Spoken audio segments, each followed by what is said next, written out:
বৃহস্পতিবার রাতে নিজের বাড়িতে আক্রান্ত হন গোলাঘাটি বাজার কমিটির সহসভাপতি বেনুলাল দেবনাথ।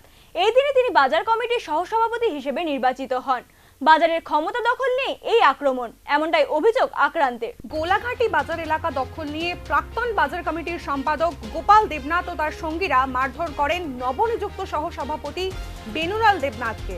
গোপাল দেবনাথ 1 বছরের জন্য ওই বাজার কমিটির সম্পাদক হয়েছিলেন, তবে দীর্ঘ 5 বছর পেরিয়ে গেলেও নতুন করে ওই কমিটির পুনর্গঠন করতে দেননি। গোপাল দেবনাথের নামে স্থানীয় বাজার ব্যবসায়ীদের মধ্যে নানা রকমের অভিযোগও রয়েছে। বৃহস্পতিবার ওই বাজারের নতুন কমিটি গঠন করা হয়, আর এরপরেই নিজের সাঙ্গপাঙ্গ নিয়ে নবনিযুক্ত সহসভাপতি বেনুলাল দেবনাথের বাড়িতে গিয়ে হামলা করেন গোপাল দেবনাথ।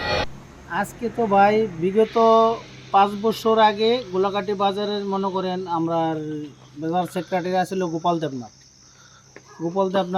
5 বছর সেক্রেটারি থাকাকালীন বাজারের উন্নয়নমূলক কোনো কাজকর্ম করছে না, বিভিন্ন এই অবৈধ কাজে তানে জড়িত। Bureau report, news now.